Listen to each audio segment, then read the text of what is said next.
এগুলোকে সামনে রেখে একটা গুরুত্বপূর্ণ বিষয়ে আপনাদের উদ্দেশ্যে কথা বলতে চাই। সেটা হচ্ছে আমাদের পরিবার। কি বললাম?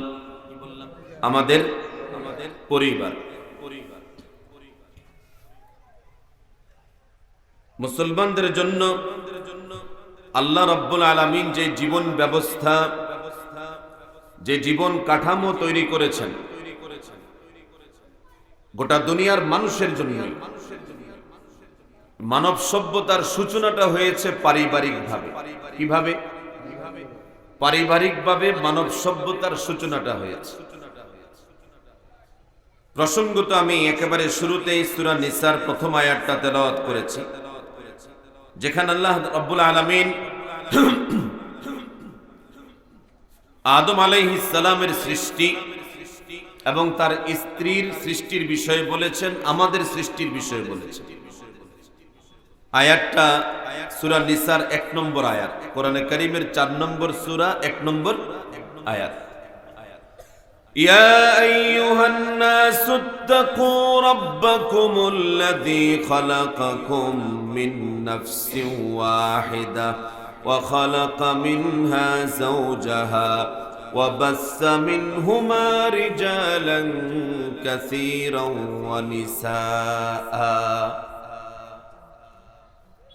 হে দুনিয়ার মানব সকল, আল্লাহ তাআলাকে ভয় করো, যে আল্লাহ রাব্বুল আলামিন তোমাদেরকে সৃষ্টি করেছেন এক নফস থেকে, আদম থেকে। কার কাছ থেকে? আমাদের সৃষ্টির সূচনা কার কাছ থেকে? আদম। আদম। ওয়া খালাকা মিনহা যাওজাহা, আদম থেকে আল্লাহ রাব্বুল আলামিন তার জোড়া তৈরি করেছেন, তার স্ত্রীকে তৈরি করেছেন। ওয়াবাসসা মিনহুমা রিজালান কাসীরান ওয়া নিসাআ, আর এই দুইজন মানুষ থেকে আল্লাহ রাব্বুল আলামিন অসংখ্য নারী পুরুষ তৈরি করার ব্যবস্থা করেছেন। সুবহানাল্লাহ। সে আদম ও হাওয়া আলাইহিমাস সালামের সৃষ্টির ধারাবাহিকতায় আমরাই মানুষ। আমরা আদম সন্তান না বানর সন্তান? আদম সন্তান, আদমের সন্তান। আদম ও হাওয়া আলাইহিমাস সালামের জীবনের সূচনাটা হয়েছে পারিবারিকভাবে। আর সেখানে আল্লাহ রাব্বুল আলামিন যে আদেশটা দিয়েছেন, ওই আদেশের মধ্যেই আমাদের জন্য দারুণ একটা শিক্ষা আছে। সেটা নিয়ে আমি আগে কথা বলি। আল্লাহ রাব্বুল আলামিনের কাছে পরিবারের থিমটা কি রকম, পরিবারের দর্শনটা কি রকম, সেটা আপনারা দেখবেন সূরা বাকারা। সূরা বাকারা আল্লাহ তাআলা কি বলছেন? তোমার কষ্ট হইলে এক সাইডে বইতে হইবে, আমার সামনে নাক বরাবর যদি হতি তাহলে কষ্ট হইলে এক সাইডে বই। একটু কষ্ট দিয়ে আপনাদেরকে, মানে আমার চোখটা সমানভাবে একসাথে দৌড়াচ্ছে না, কেমন? এই জন্য আপনারা একটু কষ্ট করে নড়াচড়া করা লাগবে। কেমন? সেই টপকা দিয়ে পিসকিনা তো যুবকরা কজন সামনে চলে যেতে পারে নি, আগে একটু সামনের এই জায়গাটা পূরণ করবেন আগে। আর ওই দিকে পূর্ব দিকে যারা একটু বসছেন, কিছু একটু এই পশ্চিম পাশে যারা আছেন, একটু পূর্ব সাইড চাবিয়ে কিছু বই, যাতে সমানভাবে থাকে না। একটু জিকির করে সুবহানাল্লাহ, আলহামদুলিল্লাহ, লা ইলাহা ইল্লাল্লাহ, সুবহানাল্লাহ, আলহামদুলিল্লাহ, লা ইলাহা ইল্লাল্লাহ, সুবহানাল্লাহ, আলহামদুলিল্লাহ, লা ইলাহা ইল্লাল্লাহ, মুহাম্মাদুর রাসূলুল্লাহ। একটু কষ্ট করে, যে পেছনে যে বিচ্ছিন্ন হয়ে গেছে একটু সামনে আসে, একটু ভালো লাগবে, একটু কাছাকাছি হলে ভালো লাগে। জি সম্মানিত উপস্থিতি, এগুলো তো আপনাদের জানা কথা। আমরা অনেক সময় একটা সহজ মাসালা হইল নামাজে দাঁড়াইতে হয় নামাজের সুবিধা মতো। কিসের সুবিধা মতো? আর মাহফিলে বসতে হয় মাহফিলের সুবিধা মতো, মাহফিলের আদব অনুযায়ী। নামাজের সুবিধা কি? নামাজের সুবিধা হইল, মনে করেন মসজিদের মেইন দরজা দক্ষিণ পাশে, আপনি দক্ষিণ পাশ দিয়ে ঢুকছেন, কিন্তু মুসল্লি দরকার উত্তর পাশে। আপনি এখন দক্ষিণ পাশে খাড়াইবেন না উত্তর পাশে? উত্তর পাশে খাড়াইবেন। আপনার সুবিধা দক্ষিণ পাশ, দক্ষিণ পাশ দিয়ে ঢুকছেন, এখান দিয়ে খাড়াইতে সহজ। উত্তর পাশে গেলে আবার আপনাকে একটু যাইতেও হাঁটা লাগবে বেশি, বাইরে তো হাঁটা লাগবে বেশি। না, মাসালা হলো আপনি আপনার সুবিধা মতো দাঁড়াইবেন না নামাজের সুবিধা মতো? নামাজের সুবিধা। মাহফিলেও এরকম শিক্ষার মজলিস যেগুলো, যেখানে দিন চর্চা হয়, কোরআনের চর্চা হয়, হাদিসের চর্চা হয়, এখানেও আপনি বসবেন এখানকার সুবিধা মতো, এখানের যে আদব সেটা মতো। এখানের আদব কি? সামনের দিক থেকে পূরণ করে বসবেন, ডাইনে বামে সমানভাবে বসবেন, আর পেছন দিকে খালি থাকবে, যারা পরে আসবেন তারা পরে বসবেন। এবার যত বড়ই আসুক, যত বড়ই আসুক তিনি পরে বসবেন। এটা হচ্ছে আদব। কারণ আপনি সামনে খালি রাখবেন, সামনে দিয়ে একজন ঢুকবো। গতকালকে আমি আমাদের বৈকুণ্ঠপুর আলোচনা করছি, শুধু মাঠ গোছাইলে আমার 20 মিনিট সময় লেগেছে। কারণ হেরা প্যান্ডেল সাজাইছে এমন ভাবে গোটা বাজার আমার নাক বরাবর। বাজারে কে কোনান দিয়ে কি আর বিজ্ঞান আমি দেখতে আসছি, পর্দা দিয়ে আবার নতুন করে ঘিরে নিতে হচ্ছে। এই জায়গাটা মনোযোগ দিয়ে শোনার জায়গা, মনোযোগ দিয়ে বসার জায়গা। এখন আমি যদি কই গেটে যারা খাড়া রয়েছে তারা কবে হুজুর আঙ্গুর দিকে রেনে, কিন্তু নিচের দিকে রেনিয়ে নাও আজকে গেটে দিয়ে আপনারা সামনে দিয়ে হাঁটবেন আর যাইবেন, আমার কাছে এটাও খারাপ লাগে। হয় উত্তর দিকে হোসন দিকে খাড়াইতেন, আর হুব দিকে খাড়াইতেন। হরে আয়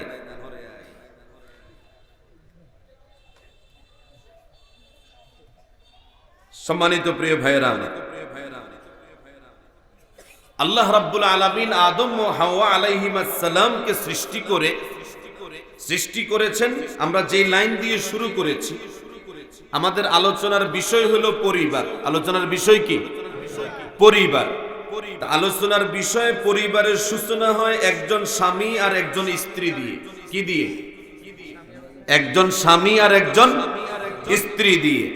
তো প্রথম স্বামী, দুনিয়ায় প্রথম মানুষকে, প্রথম নবীকে, প্রথম স্বামীকে, প্রথম স্বামীও আদম আলাইহিস সালাম, আর প্রথম স্বামীর প্রথম স্ত্রীকে হাওয়া আলাইহিস সালাম।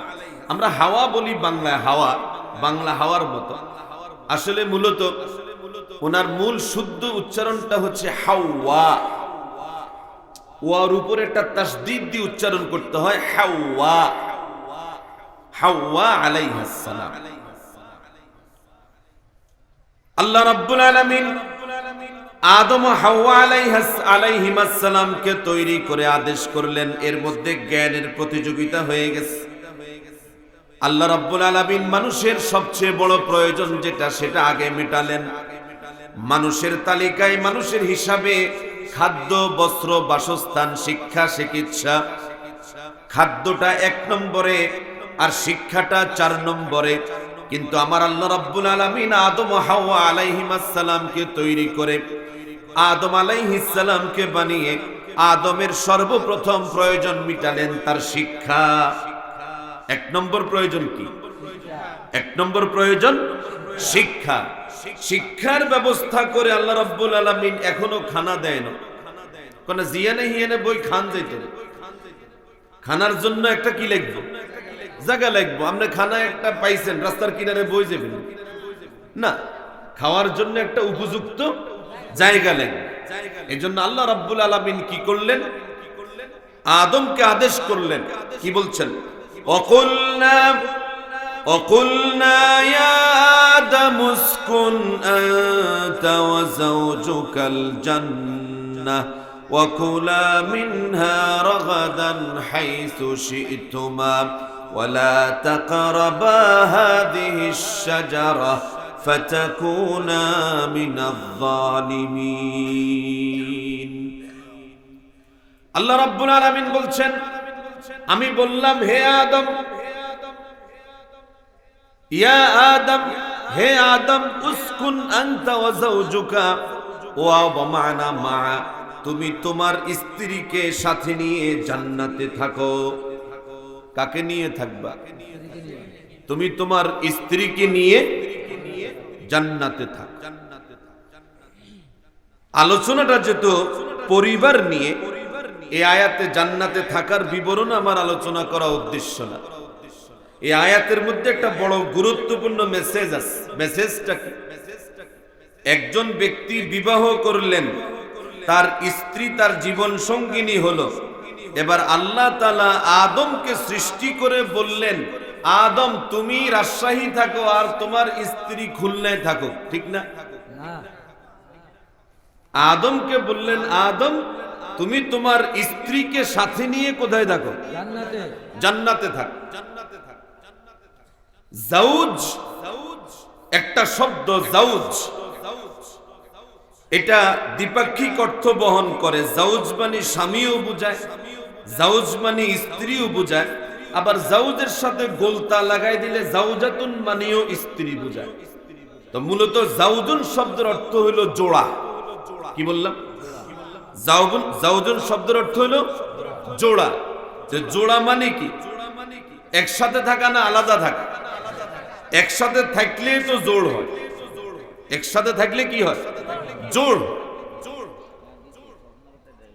আদম আলাইহিস সালামকে আল্লাহ রাব্বুল আলামিন সৃষ্টি করে বললেন, তুমি তোমার স্ত্রীকে নিয়ে থাকো জান্নাতে। এবার আসেন আমাদের ডাইরেক্ট আমাদের সংসার জীবনে চলে আসি। জান্নাত তো নামে এসেছি আমরা বহুত আগে, আদম নেমে গেছে বহুত আগে। আমরা এখন বাস্তব জীবন সংসারে আছি। আমাদের বাস্তব জীবন সংসারে এই সমাজে যতগুলো পরিবারে অশান্তি আছে, আমার মনে হয় কমপক্ষে 50%, কত পার্সেন্ট?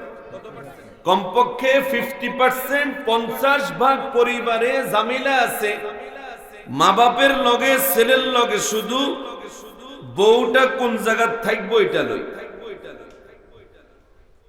ঠিক না ভাই? ঠিক। বউ কি মা বাপের সাথে থাকবো না স্বামীর সাথে থাকবো? এই সংসারটা ভেঙে যাচ্ছে, নষ্ট হয়ে যাচ্ছে। স্বামী স্ত্রীর মধ্যে বনিবনা আর হচ্ছে না, বড় কোনো কারণ নাই, শুধু এক জায়গায় বেজাল লাগিয়ে গেছে। ছেলেটা চাকরি করে, বাড়ি হইলো রহিমপুর আর থাকে হইলো সৈয়দপুর। না, সৈয়দপুর মানে আমার নানার বাড়ি সৈয়দপুর, সৈয়দপুর জেলা, শরীয়তপুরের লোক। বাড়ি হইলো রহিমপুর, চাকরি করে ফরিদপুর, সৈয়দপুর। এখন সৈয়দপুরে থাকে, সে চায় যে তার স্ত্রীকে তার সাথে নিয়ে যেতে। মা বাপে কয় না, আমার সাথে থাকতে। আমাদের সাথে বেজাল লাগে কি লাগে না? লাগে। এই যে মিয়ার কথা কইলাম, সৈয়দপুর বাড়ি, শরীয়তপুর বা সৈয়দপুর, চাকরি করে অনেক দূরে, বেজাল লাগে গেছে, চাকরি যান শেষ, চাকরি জীবনে মা বাপের লগে আজীবন বেজাল। বউ রাখবো কোন জায়গা? বউরাও খুশি করতে পারে না, মা বাপরাও খুশি করতে পারে না। এই ভদ্রলোক যখন চাকরি শেষ করে বাড়ি চলে আসলেন, তার ছেলেটাও বড় হয়েছে, তার ছেলেটাও বড় হয়েছে। ছেলেরে যখন বিয়ে করাইছেন, ছেলেকে যখন বিয়ে করাইছেন, এই ছেলে থাকে হইল রাজশাহী। কোন জায়গা? আমি উদাহরণ দিচ্ছি, ছেলে থাকে রাজশাহী। এবার যে মিয়া শরীয়তপুর থাকতে রহিমপুর বউ নিয়ে থাকার জন্য মা বাপের লগে টানাটানি করছে, এ মিয়া আবার বাড়ির ঢুকার পরে এবার ছেলের লগে টানাটানি করে, কয় না তোর বউ রাজশাহী নিতে ইচ্ছিল, বাড়ির থানলে। এবার আচরণ একরকম হয়েছে না দুই রকম হয়েছে? তিনি যখন স্বামী, শুধু স্বামী, যখন শুধু ছেলে, তখন আচরণ একরকম। যখন তিনি বাপ হয়ে গেছেন, শ্বশুর হয়ে গেছেন, তখন আচরণ ঘুরে গেছে। যেটা লই তার সাথে জোয়ানকালে মা বাপের লগে ভেজাল হয়েছে, তিনি যখন আবার বুড়ো হয়ে গেছেন, তখন তিনি আবার তার ছেলের লগে এটা লই ভেজাল লাগাই দিয়েছে। এই ভেজাল আছে না নাই? আছে। শরীয়তের মূল যে দৃষ্টিভঙ্গি, এটা আমি একটু পর আলোচনায় আনতেছি ইনশাআল্লাহ। পরিবারটা কেন, বিবাহ শাদী কেন, পরিবার হয় কেন, এই উদ্দেশ্যটা পরিষ্কার না থাকার কারণে অনেক সময় আমরা নুন থেকে চুন খসলে তোরেও তালাক, তো 14 গোষ্ঠীরও তালাক। বিয়ে করছে কারে? একজন রে, তোরে মানে বউরে। তো বিয়ে করছে বউরে, তালাক দেয় 14 গোষ্ঠীরে একসাথে। তো এরকম আকাম, এরকম দুর্ঘটনাও আমাদের জীবন সংসারে আছে না নাই? আছে। এটাও কেন? সেও বিবাহের মাকসাদটা বুঝে নাই। বিবাহের শরীয়ত যে মাকসাদটা দিয়েছে, মাকসাদটা বুঝে নেই। এক পেস লাগাই রাখলাম, এটা নিয়ে সামনে আলোচনা হবে ইনশাআল্লাহ। আদম হাওয়া আলাইহিস সালামকে আল্লাহ রাব্বুল আলামিন সৃষ্টি করে জান্নাতে পাঠালেন, জান্নাতে একসাথে থাকতে দিলেন। শরীয়তের একটা গুরুত্বপূর্ণ মাসালা হচ্ছে, আবশ্যিক কোনো বিশেষ প্রয়োজন তৈরি না হলে যৌক্তিক সময় পর্যন্ত আবশ্যিক প্রয়োজন তৈরি হলে স্বামী স্ত্রীর কাছ থেকে দূরে থাকতে পারে, স্ত্রী স্বামীর কাছ থেকে দূরে থাকতে পারে, নতুবা দুইজন কাছাকাছি থাকবে, পাশাপাশি থাকবে, একসাথে থাকবে। লম্বা বিচ্ছেদের কোনো ঘটনা যেন না ঘটে। লম্বা বিচ্ছেদের ঝামেলা কি? গতকালকে সোশ্যাল লাইনে এর ডাইন পাশে, অর্থাৎ আমার বাম পাশে, পূর্ব পাশ থেকে বেশ কথার আওয়াজ পাইতেছে। সেখানে কি খানা বিলাইনি কি এখন?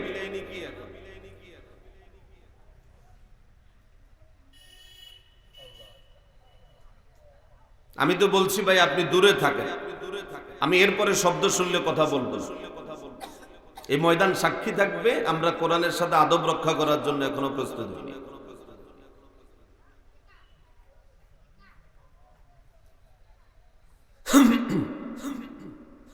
কোথায় ছিলাম?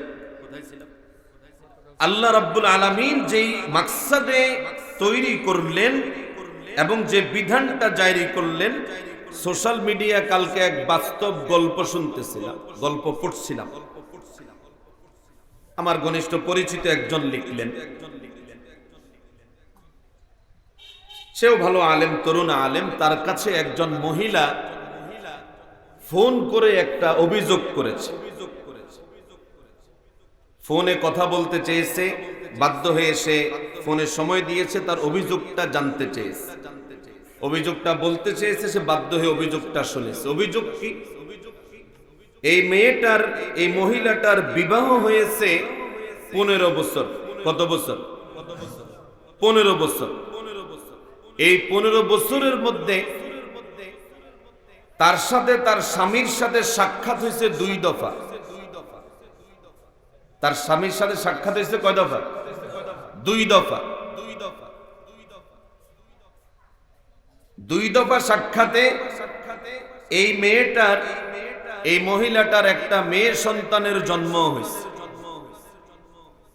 কিন্তু 13 বছরের মাথায়, প্রথম বিবাহের পরে একবার সাক্ষাৎ, এরপরে 2 বছরের মাথায় একবার সাক্ষাৎ, এরপর 13 বছরের মাথায় এই মহিলার স্বামী মারা গেছে। স্বামী বিদেশ ছিল, সৌদি আরব ছিল। 13 বছরে স্বামীর সাথে, স্ত্রীর সাথে সাক্ষাৎ হয়েছে কয় দফা? 2 দফা। এখানেও তার অভিযোগ না, স্বামীকে নিয়ে অভিযোগ না। অভিযোগটা হচ্ছে 13 বছরের মাথায় যখন তার স্বামী মারা গেছে, এখন সে তার শ্বশুর আর তার দেবর দ্বারা শারীরিকভাবে নির্যাতিত। তার শ্বশুর আর তার দেবর দ্বারা শারীরিকভাবে নির্যাতিত হচ্ছে। এখন সে এই তরুণ আলেমের কাছে ফোন করেছে শুধু এটা জানার জন্য যে হুজুর, আমি যে একটা অভিশপ্ত জীবন নিয়ে আছি, একটা অভিশপ্ত জীবন নিয়ে যে আমি আছি, আমি যদি এখন আত্মহত্যা করি, আমার জন্য এটা চিরস্থায়ীভাবে জাহান্নামের কারণ হবে কিনা।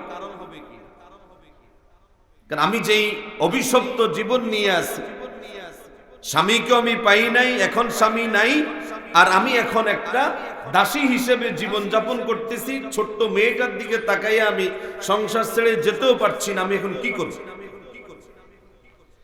এরকম সমস্যাও আমাদের সমাজে, আমাদের দেশে অহরহ অসংখ্য আছে না নাই?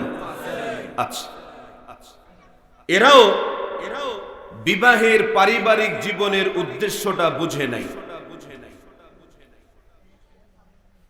আল্লাহ রাব্বুল আলামিন একটা সুন্দর সূচনার কথা বলেছেন সূরা রোমের মধ্যে।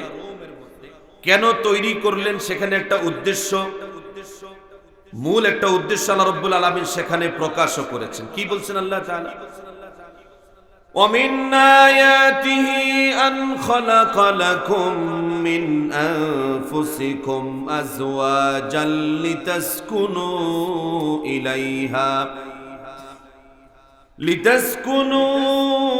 إِلَيْهَا وَجَعَلَ بَيْنَكُم مَّوَدَّةً وَرَحْمَةً إِنَّ فِي ذَلِكَ لَآيَاتٍ لِقَوْمٍ يَتَفَكَّرُونَ। আল্লাহ তাআলা বলছেন, আমাকে তোমরা চিনতে চাও, আমার নিদর্শন দেখে চিনো, আমার আয়াত দেখে চিনো। আমার আয়াতগুলোর মধ্যে, আমার নিদর্শনগুলোর মধ্যে একটা নিদর্শন হচ্ছে আমি তোমাদের মাঝ থেকে তোমাদের জন্য জোড়া তৈরি করেছি, পুরুষের জন্য নারী জোড়া তৈরি করেছি, নারীর জন্য পুরুষ সঙ্গী আমি তোমাদের মাঝে তৈরি করে রেখেছি। কেন? লিতাসকুনু ইলাইহা, তোমরা যেন একে অন্যের কাছে গিয়ে প্রশান্তি খুঁজে পাও। স্বামী স্ত্রীর কাছে গিয়ে শান্তি পাবে, স্ত্রী স্বামীর কাছে গিয়ে শান্তি পাবে, এই জন্য তৈরি করেছি। ওয়াজআলা বাইনাকুম মাওয়াদ্দাতাও ওয়া রাহমা, তোমরা আমার নিদর্শন বুঝো না, আমার নিদর্শন তোমরা বুঝতে চাও, তাহলে তোমাদের মা বাবার জীবনটা কিভাবে গড়ে উঠেছে, বেড়ে উঠেছে, সেটার দিকেই তোমরা তাকাও। কিভাবে চেনা পরিচয় কিছুই ছিল না, দেখা সাক্ষাৎ ছিল না, এখন না নানান রকম পরিচয় আগে থেকে অনলাইনে অফলাইনে হওয়ার সুযোগ আছে, বন্ধুত্ব করার সুযোগ আছে, খাতির করার সুযোগ আছে। কিন্তু এমন একটা সময় গিয়েছে, ছেলে বলেছে বাবা আপনি যাকে দেখবেন জায়েজ কি না জায়েজ পরে মাসালা, আপনি যাকে দেখবেন যাকে পছন্দ করবেন আমি তাকেই বিয়ে করব। যদিও দেখার মাসালা কি বাবার জন্য না ছেলের জন্য? ছেলের জন্য। কারণ ছেলের জন্য দেখতে যাই, বাবা যদি দেখে বড় হুজুর হইলো অ্যাক্সিডেন্ট ঘটার সম্ভাবনা আছে না নাই? হ্যাঁ আছে, আমাদের আশেপাশে। এটা মানবিক, এটা মানবিক। উনি আগ থেকেই ওনার দুর্বলতাটা এটাকে সবলতা পরিণত করেছে। ঠিক আছে, এরকম সুন্দরী মেয়ে যদি আমার ঘরে বউ হিসেবে আসে, দুর্ঘটনা ঘটার আগে আমি তারে বিয়ে করে দিই। কিন্তু দেখতে গেছে ছেলের জন্য। কিন্তু এরপরও তো এরকম একটা মেজাজ আমাদের সমাজে এখনো কোন পরিবারে পাওয়া যায়। ছেলে মাকে বলে, বাবাকে বলে আমি দেখার দরকার নাই, মা দেখে যদি পছন্দ হয় তাহলেই আমি পছন্দ করি, এটাই আমার পছন্দ। দেখা হয় নাই, সাক্ষাৎ হয় নাই, দেখে নাই, বাসর ঘরে এসে একটা বিছানায় একত্রিত হওয়ার আগে কেউ কারো চেহারা দেখে নাই, এরপরও মুহূর্তের মধ্যেই তাদের মধ্যে ভালোবাসা মোহাব্বত তৈরি হয় কি হয় না? এটা কলাক টিয়া দিয়ে কিনছেন আপনি? মোহাব্বত আর ভালোবাসা কি টাকা দিয়ে কিনা যায়? মোহাব্বত আর ভালোবাসা যদি টাকা দিয়ে কিনা যায় তো বিয়ের আগে 14 বছর প্রেম প্রীতি ভালোবাসা করার পরে বিয়ের হরের দিন ভাঙ্গে কার? ভাঙ্গে কি ভাঙ্গে? বিয়ের আগে 14 বছর পর্যন্ত দুইজনের মধ্যে প্রেম প্রীতি ভালোবাসা সব আছে, 14 দিন না যাইতে সংসার এটা ভাঙ্গে কি ভাঙ্গে না? ভালোবাসাটা কার হাতে? কারণ ভালোবাসাটা কলবের কাজ। কার কাজ? কলবের কাজ। আর কলবটা বাইনা ইসবাই আর রহমান, রহমানের দুই আঙ্গুলের মাঝখানে ইউকাল্লিবু কাইফা ইয়াশা, তিনি যেভাবে ইচ্ছা সেভাবে কলবটাকে ঘুরাইতে পারেন। সুবহানাল্লাহ। আমার বন্ধুগণ, আল্লাহ রাব্বুল আলামিন বলছেন ওয়াজআলা বাইনাকুম মাওয়াদ্দাতাও ওয়া রাহমা, তোমাদের মাঝে আল্লাহ রাব্বুল আলামিন একটা ভালোবাসা, একটা দয়া, একটা মুহাব্বত তৈরি করে দিয়েছেন, যেটা পয়সা দিয়ে কেনা যায় না। এত কিছু করো, এত গিফট, এত উপহার, এখনো মনে হয় পকেটের মধ্যে পয়সা জমাই রাখছো 14 তারিখে কিনবার লাই। হ্যাঁ, বোবার কথা বোবার মা বুঝছে, ব্যাকে বুঝুন লাগে। হ্যাঁ, ব্যাকে অন বেশ্যা ভালোবাসা দিবস জানে, মানে না ব্যাকে। তাহলে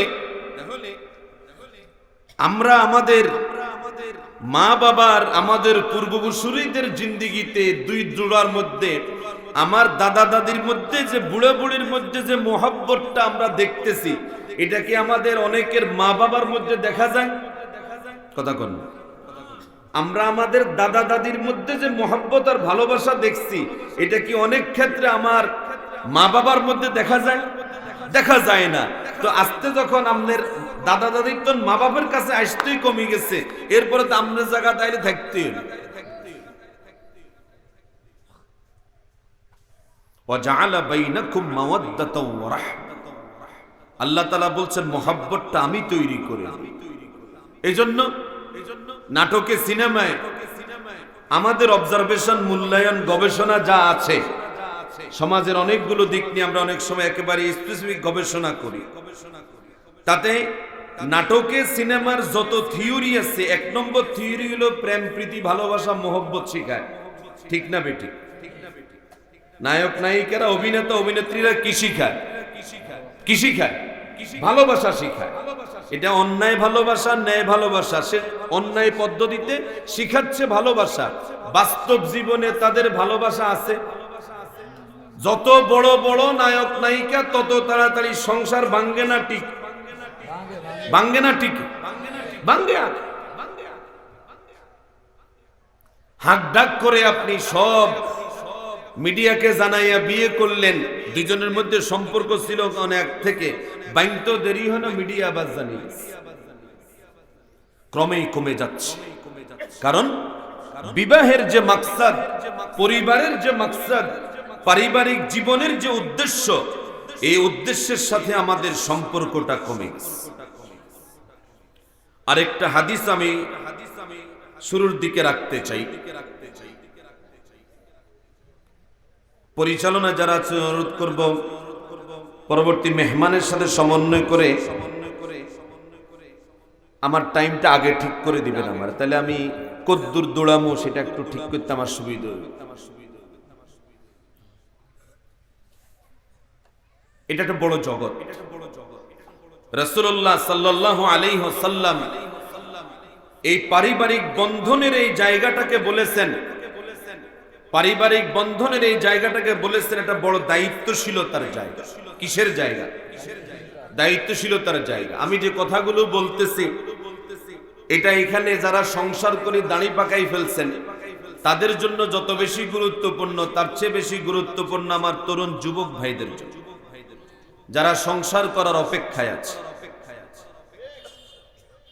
গড় হায়াত যদি আপনার আল্লাহ রাসূলের ঘোষণা অনুযায়ী, আল্লাহ রাসূল বলেছেন আমারু উম্মতি মা বাইনা 60 ওয়া 70, আমার উম্মতের গড় বয়স 60 থেকে 70। 60 থেকে 70।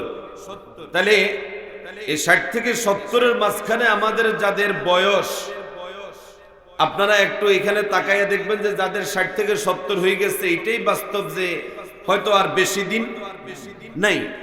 তাহলে ওনারা এই ওয়াজ যত বেশি কাজে লাগাইতে পারবেন, তার চেয়ে বেশি কাজে লাগবে যারা এখনো সংসারে যান নাই, গড় বয়স বাঁচলেও আরো 40 বছর বাঁচার সম্ভাবনা আছে। এরকম 20-এর কোঠার বয়সের অনেক যুবককে আমি এখানে দেখতে পাচ্ছি। এজন্য তাদের কাজে লাগবে বেশি, তারা একটু মনোযোগ দিবে। এখানে রসকস কি থাকবে আমি জানি না। আর আমার উস্তাদে হয়তো আমার নানার কারণে মোহব্বত করে দাওয়াত দেন, আর না আমি যে কোন জাতের ওয়াইজ এটা উনিও ভালো জানেন। যারা আমার আলোচনা আগে শুনেছেন বা বিভিন্ন জায়গায় নিয়মিত শুনেন তারাও জানেন। আমি মাঠ কাঁপানো বক্তাও না, খুব জমানো মানুষও না, মাহফিলের পিছনে হাডুঞ্জা মানুষও আমি। আলহামদুলিল্লাহ বেশ মনোযোগী একটা পরিবেশ আছে। জাযাকুমুল্লাহু খায়রান, বলি আমিন। আল্লাহ তাআলা আপনাদেরকে উত্তম প্রতিদান দান করুন। যে কয়েক কথা বলতে পারি কয় থাইলা। জি আলহামদুলিল্লাহ। বেশি খিচড়া আছে, অসুবিধা নেই, ঠিক আছে। যে কথা বলছিলাম, পারিবারিক এই বন্ধনের জায়গাটা, এটা একটা দায়িত্বশীলতার জায়গা। কিসের জায়গা? দায়িত্বশীলতার জায়গা। আমি বলি নাই, আমাদের রাসূল বলছেন। রাসূল কি বলছেন? আলা কুল্লুকুম রাইন ওয়া কুল্লুকুম মাসউলুন আন রাইয়াতিহি, তোমাদের সবাই দায়িত্বশীল, তোমাদের যার কাঁধে যে দায়িত্ব আছে সেই দায়িত্ব সম্পর্কে তোমাদেরকে আল্লাহ রাব্বুল আলামিনের কাছে সওয়াল করা হবে। দায়িত্বটা আমি পালন করলাম কিনা এ ব্যাপারে আমাকে কি করা হবে? আল্লাহ রাব্বুল আলামিনের কাছে সওয়াল করা হবে, জিজ্ঞাসা করা হবে, প্রশ্ন করা হবে। এই লম্বা হাদিসের এক অংশে রাসূল বলছেন, আমি আজকের জন্য প্রাসঙ্গিক যেটা সেটা বলতেছি, ওয়ার রাজুলু ফি আহলিহি রাইন। রাজুল মানে এখানে স্বামী, স্বামী তার পরিবারের ব্যাপারে দায়িত্বশীল। দায়িত্বশীল বোঝানোর জন্য রাসূল শব্দ ব্যবহার করছেন রাখাল। রাইন, রাইন শব্দের শাব্দিক অর্থ কি বললাম? সবাই কয় না? রাইন শব্দের শাব্দিক অর্থ রাখাল। দায়িত্ব যে পালন করে, ছাগল চড়ায় না কে কে? তারা হাত তোলেন। এখানে যারা ছাগল চড়ান না তারা হাত তোলেন। চড়ায় না যারা, এই প্রজন্মের অনেকে এখন আর ছাগল চড়ান লাগে না, মাশাআল্লাহ হাত না। ছাগলকে চড়াইতে গেলে বুঝছেন তো সোজা আড়ে না বিয়া খুঁড়ি ধরে কিনা? ছাগল্লা খুঁড়ি কয় কি কয় না? ছাগল্লা খুঁড়ি কয়। আমি আমার দাদার ছাগলও চড়াইছি, গরুও চড়াইছি। গরুর ঘাস কাটার কারণে মসজিদের তো দাদা মিলে ধরায় আইলে সুপার বিস্কুটের ভাগটা আমি আগে পাইতাম। এতারা সিনার কি কইছে, সুপার বিস্কুট তোমরা দেও না? না, এই আলামিন এই প্রজন্ম দেয় না সুপার বিস্কুট কারে। আচ্ছা, স্বামী ওর রাজুলু রাইন, স্বামী রাখাল। স্বামীকেও রাখালি করতে হয়। দায়িত্ব পালন করাটা রাখালি করার মতো খুব কঠিন কাজ।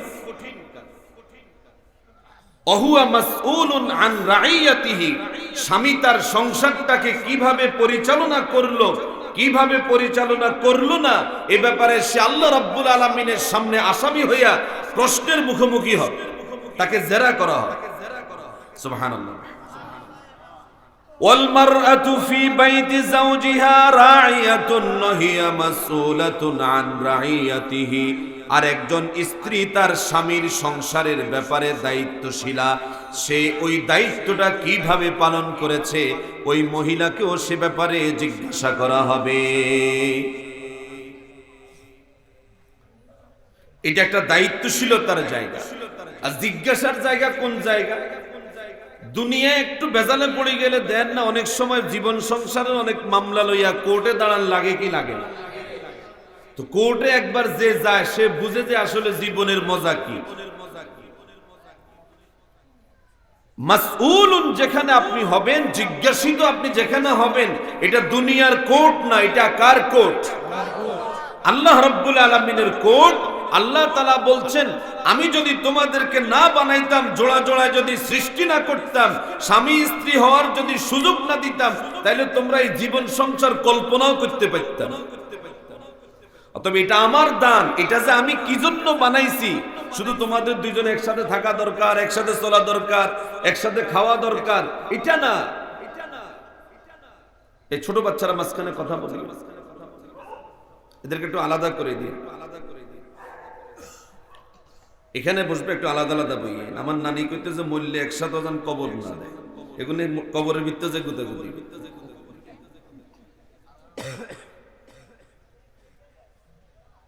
তো আমাদের এই যে দায়িত্বশীলতার জায়গাটা, আমি এই মূল পয়েন্টটা আগে বলে ফেলি, এরপরে যদি সুযোগ পাই এই বিষয়ে আরো কিছু বলবো, আর না হয় অন্য কোনো সময় সুযোগ পেলে বাড়তি কথা হবে ইনশাআল্লাহ।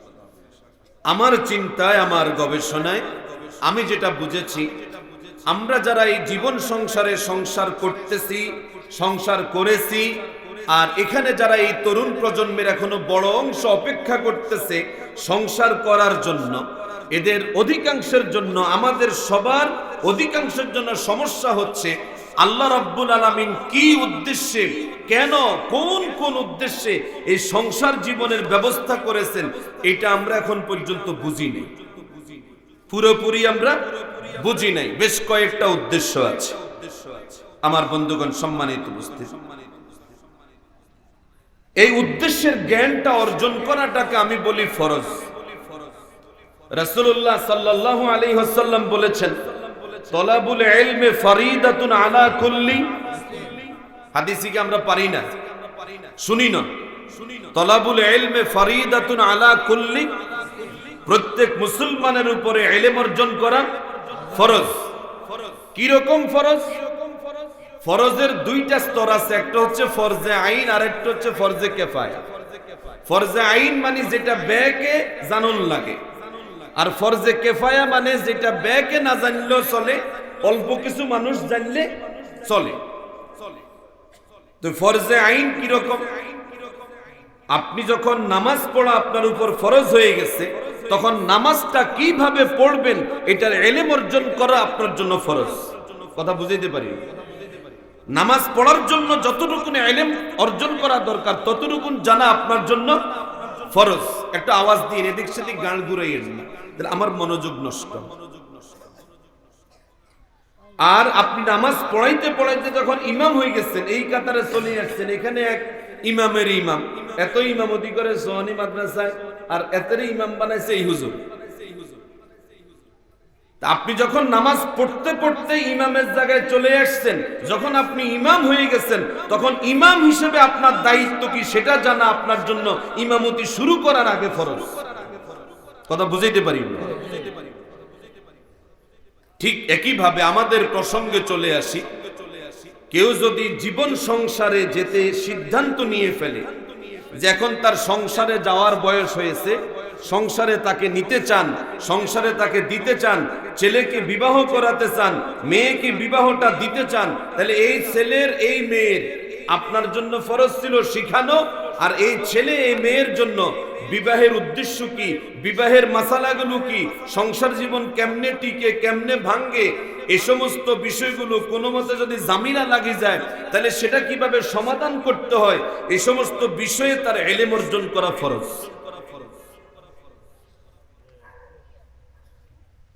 বিবাহের উদ্দেশ্যটা জানাও আমি বুঝি ফরজ। বিবাহের মাকসাদটা পরিষ্কার না থাকলে একজন ব্যক্তি তার জীবন সংসারটা অনেক সময় টিকানোর ব্যাপারে প্রাধান্য দিতে পারে না। ন্যূনতম সুন খসলে তার সংসারটা নষ্ট হয়ে যায়। এজন্য আমার বন্ধুগণ, আমরা জানি প্র্যাকটিক্যাল জীবন আমরা যারা অতিবাহিত করছি, আর যারা এই প্র্যাকটিক্যাল জীবনে অতিক্রান্ত করার জন্য প্রস্তুতি নিচ্ছ তরুণ যুবক ভাইয়েরা, আল্লাহ রাব্বুল আলামিন বিবাহের এই ব্যবস্থাটা যেটা করেছেন, এই যে স্বামী স্ত্রী একযোগে থাকার ব্যবস্থা করেছেন, এর জন্য একটা বড় উদ্দেশ্য রাসূলুল্লাহ সাল্লাল্লাহু আলাইহি ওয়াসাল্লামকে দিয়ে আল্লাহ রাব্বুল আলামিন বলানোর ব্যবস্থা করেছেন। সাধারণত বুড়ো বয়সে বিবাহ করে না, যুবক বয়সে। বুড়ো বয়সে না যুবক বয়সে? যুবক বয়সে। এজন্য আল্লাহর রাসূল ওয়াজটা প্রথম করতেছেন যুবকদের। কাদেরকে? যুবকদেরকে। ইয়া মাশারাশ শাবাব মান ইসতাতা মিনকুমুল বাআতা ফালিয়াতাজাওয়াজ। হে যুবকেরা, তোমাদের যাদের বউ চালানোর সামর্থ্য আছে, মান ইসতাতা মিনকুমুল বাআতা, সামর্থ্যের দুই অর্থ, এক হচ্ছে শারীরিক সামর্থ্য, আরেক হচ্ছে আর্থিক সামর্থ্য। বউয়ের ভরণ পোষণ দেওয়ার মতো সামর্থ্য আছে, মোহর দেওয়ার সামর্থ্য আছে, ফালিয়াতাজাওয়াজ, সে যেন বিবাহ করে ফেলে। কেন?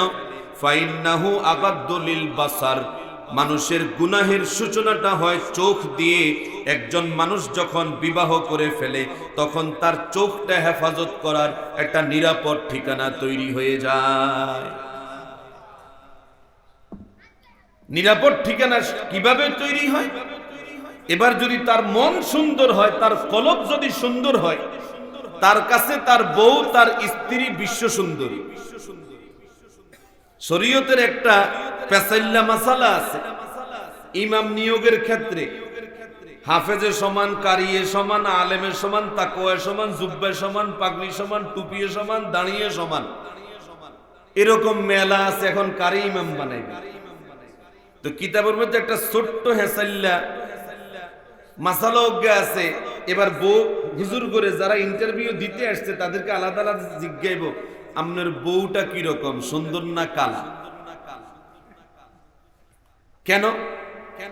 এখানে একটা চিকিৎসা বিজ্ঞান আছে, মানসিক বিজ্ঞান আছে, মেন্টাল সায়েন্স আছে।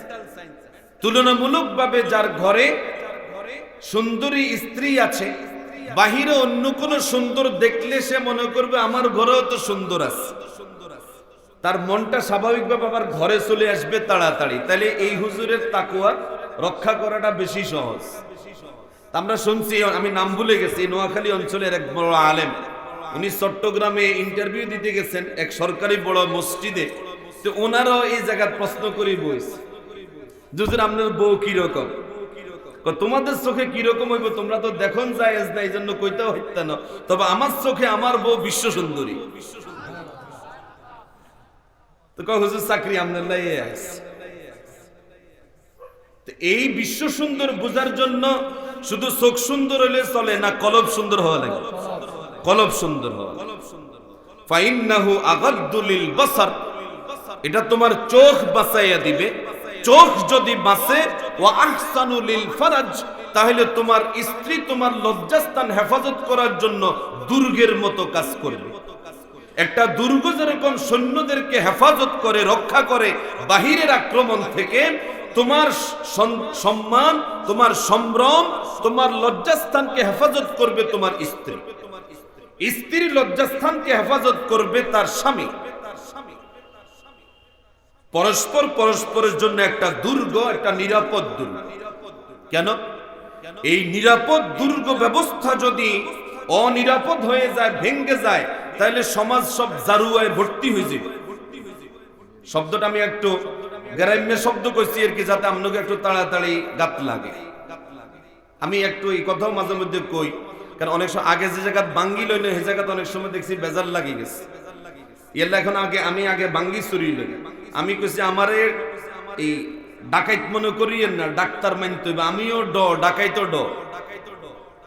ডাকাইতেও কাটে, ডাক্তারও কাটে, তবে আমার এই আল্লাহর ওয়াস্তে ডাকাইত মনে করিয়েন না, আমি ডাক্তার। এই জন্য একটু বাঙ্গি চুরি করতেছি, আগে গাছ লাগলো আপনি ডাক্তার মনে করে ডাক্তারে সুইদি গুতা দিল, মানেন কি মানেন না?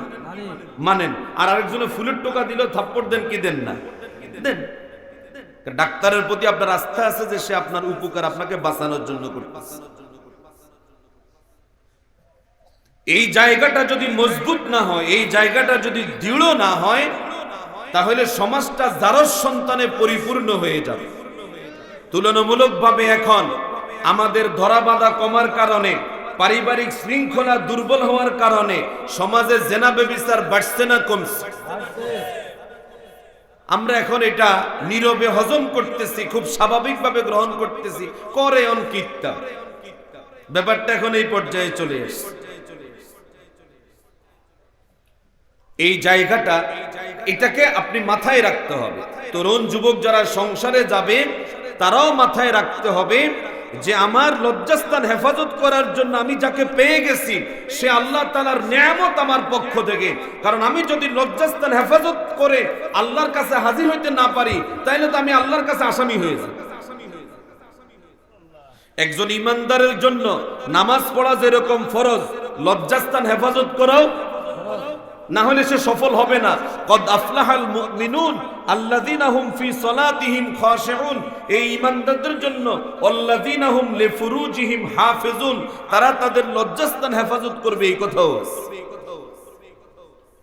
এগুলো ফরজ, এগুলো ছাড়া জান্নাত পাওয়া যাবে না। আপনি তাসবিহ পড়বেন, 1000 তাসবিহ পড়বেন, আপনার জন্য জান্নাতে 1000 গাছ তৈরি হইব। কিন্তু আপনি যদি এরকম বড় বড় ফরজ ওয়াজিব নষ্ট করেন, গাছ তৈরি হইব, কিন্তু আপনার লাগে জান্নাতের দুয়ার খুলতো না। ওলামায়ে ইকরামের মাসালা হলো, যত ফজিলতের ওয়াজ শুনেন, যত ফজিলতের ওয়াজ শুনেন, ফজিলত ঠিক আছে, তবে নফল মুস্তাহাব দিয়ে একজন মানুষ জান্নাতের মালিক হয় না। কি বলছি? নফল মুস্তাহাব দিয়ে একজন মানুষ জান্নাতের কি হয় না? মালিক হয় না। জান্নাতে তার মর্যাদা বাড়ে।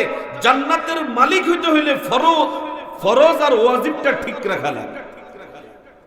আপনার নফল মুস্তাহাব অনেক আছে, কিন্তু আপনি ফরজ ওয়াজিব নষ্ট করে চলতেছেন, আপনার জন্য তো জান্নাতের দরজাই খোলা হবে। এজন্য এই ব্যাপারটাকে সিরিয়াসলি নিবেন যে আমি কার কাছে গেলে আমার লজ্জাস্থানটা হেফাজত হবে, আমার চক্ষুকে আমি সংবরণ করে চলতে পারবো। দ্বিতীয় আরেকটা গুরুত্বপূর্ণ উদ্দেশ্য, এটা ইমানদারের মাথায় রাখতে হবে, সেটা হচ্ছে বংশবৃদ্ধি। কি বৃদ্ধি? বংশবৃদ্ধি। বংশবৃদ্ধি এই বৈবাহিক পন্থা, নিরাপদ বংশবৃদ্ধির একটা গুরুত্বপূর্ণ কুদরতি ব্যবস্থা হচ্ছে, একমাত্র ব্যবস্থা হচ্ছে বিবাহ। এই বংশবৃদ্ধিকে রাসূলুল্লাহ সাল্লাল্লাহু আলাইহি ওয়াসাল্লাম গুরুত্ব দিয়েছেন। কি রকম গুরুত্ব দিয়েছেন? এক সাহাবী এসে আল্লাহ রাসূলকে প্রশ্ন করছেন, ইয়া রাসূলুল্লাহ, এই যে একটা মহিলা, এই মহিলাটাকে আমি চিনি জানি, এটার বংশমর্যাদা ভালো, সুন্দরও ভালো, টাকা পয়সাও ভালো, কিন্তু এই মহিলাটা বন্দা। মহিলাটা কি? বন্দা। বন্দা মানে ছেলে সন্তান হওয়ার ক্ষমতা নাই, আমি কি তাকে বিবাহ করব? রাসূল কইছেন না। আরেকজনও তারে যখন মানা করে দিছে, আরেকজন সুযোগ পাইছে, দেখি আমি প্রস্তাব দিই, রাসূল আমারে অনুমতি দেয় কিনা। রাসূল দ্বিতীয় জনও কয় কি না। 3 নম্বর আরেক যুবক আসে জিজ্ঞেস করতেছি, ইয়া রাসূলুল্লাহ, তাহলে আমি বিবাহ করি? রাসূল এবার বলতেছেন, দেখো আমি কি জন্য মানা করতেছি এটা বুঝো না। আমি মানা করতেছি এই কারণে, রাসূল বলছেন তাজাওয়াজু আল ওয়াদুদ ওয়াল ওয়ালুদ ফাইন্নী মুকাসিরুম বিকুমুল উমাম। তোমরা এমন মহিলা দেখে বিবাহ করো, এটা সাধারণ রীতি, এমন মহিলা দেখে বিবাহ করো, বংশের ইতিহাস দেখো, যে মহিলাদের মধ্যে স্বামী ভক্তি বেশি, আর যে মহিলাদের মধ্যে যাদের বংশের মধ্যে সন্তান উৎপাদনের রেকর্ড বেশি। সন্তান উৎপাদনের রেকর্ড বেশি কেন? রাসূল বলতেছেন, আমি চাই কিয়ামতের দিন আমার উম্মতের মিছিল বড় হোক। সুবহানাল্লাহ। কিয়ামতের দিন আমি চাই কি আমার উম্মতের মিছিল বড় হোক। এটা গুরুত্বপূর্ণ আমার ভাইয়েরা, তরুণ যুবকেরা। এখন তো এক শ্রেণীর তৈরি হয়েছে, গ্রামে গঞ্জে কতটা সেটা আপনারা ভালো বলতে পারবেন। শহর অঞ্চল আমাদের সেকে দেখা হয়েছে, গবেষণা করা হয়েছে, একটা বড় শ্রেণী তৈরি হয়েছে, বৈবাহিক জামিলা যেতে রাজি নাই, সংসারে যেতে রাজি নাই, এমনি একসাথে থাকে, লিভ টুগেদার বলে এটাকে, এমনি একসাথে থাকে, এটাকে তারা একটা জামেলা মনে করে। ছেলে সন্তানও নিবে না, ছেলে সন্তান, লা ইলাহা ইল্লাল্লাহ। তোমার মাথার যে আযাবটা ঢুকছে, ছেলে সন্তান তুমি নিবা না, তোমার মা বাপ যদি এরকম চিন্তা করতো, তাহলে তো তুমি মা বাপও পাইতা না, তোমার জন্ম তো হইতো না,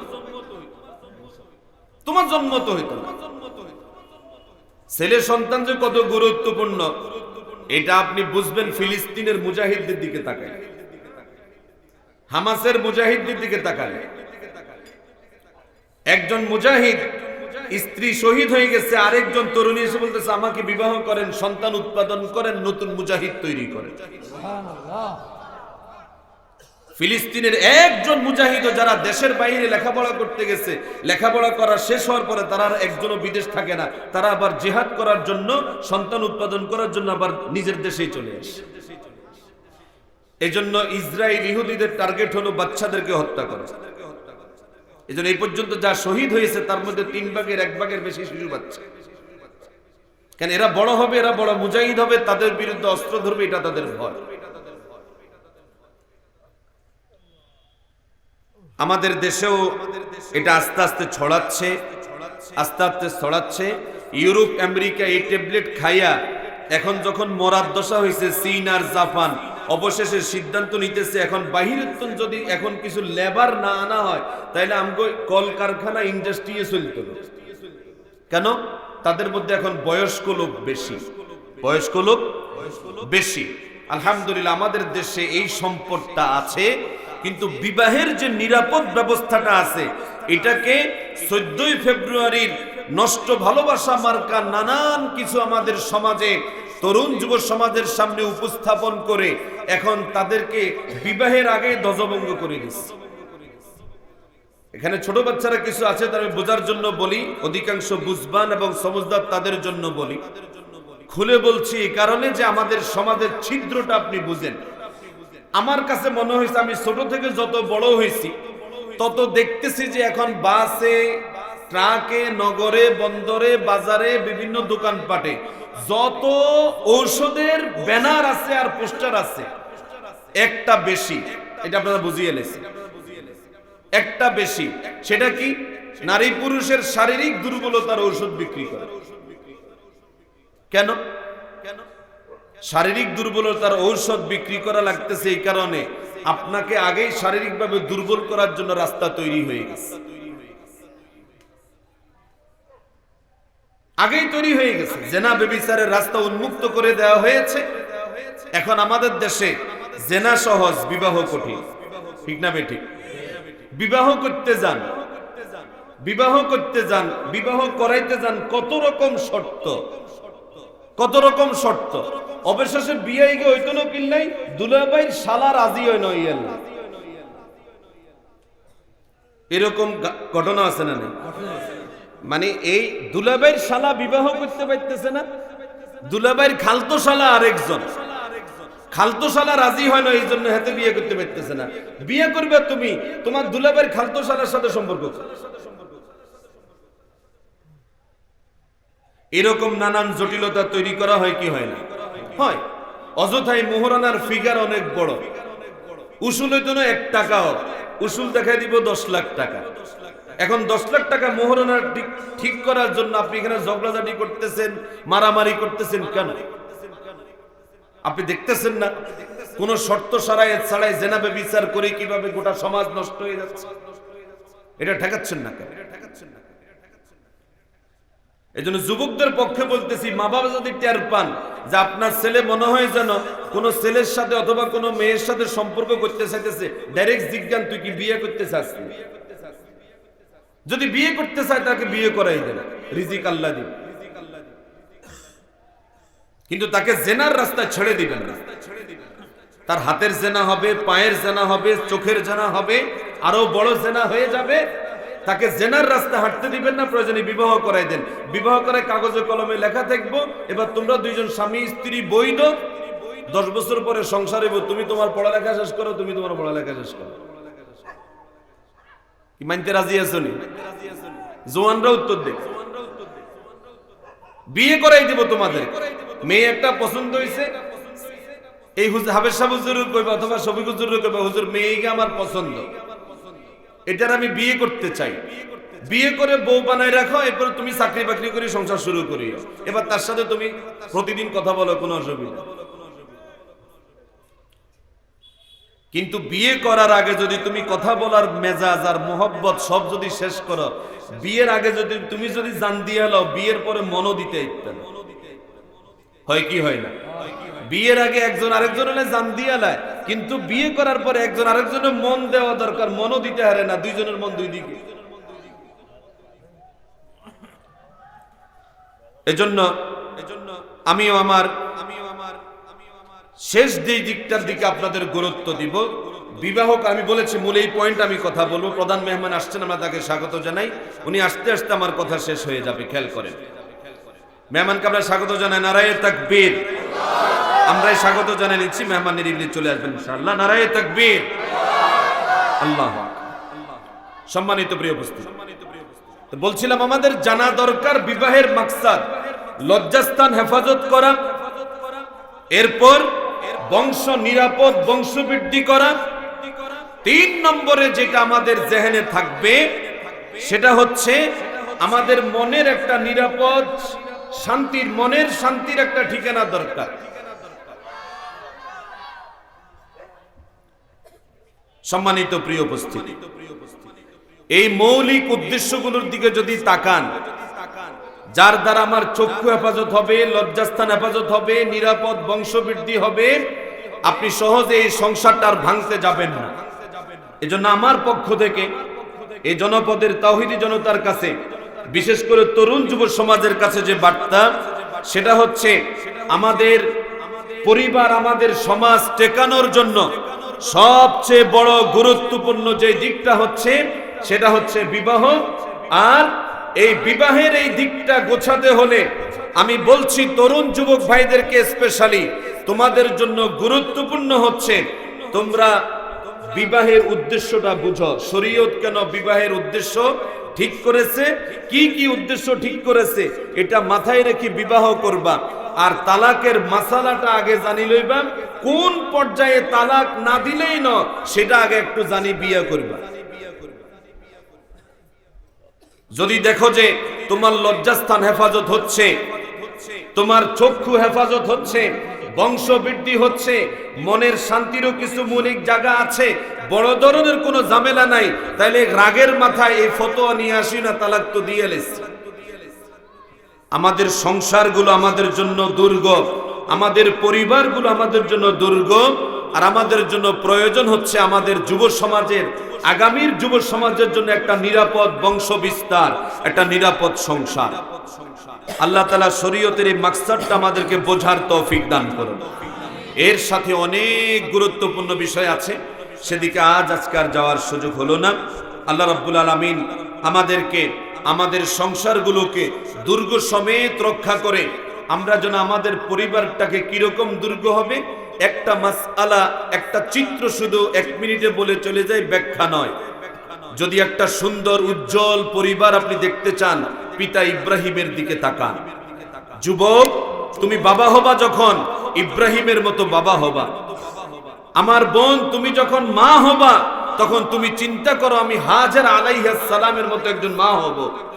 আর আমি যখন সন্তান হব, আমি তখন ইসমাইলের মতো সন্তান হব, যেখানে ঈমান, তাকওয়া, সবর, তাওয়াক্কুল কোনো কিছুর কমতি থাকবে না। এরকম একটা পরিবার সমাজ আল্লাহ তাআলা আমাদেরকে গড়ার তৌফিক দান করুন বলি আমিন।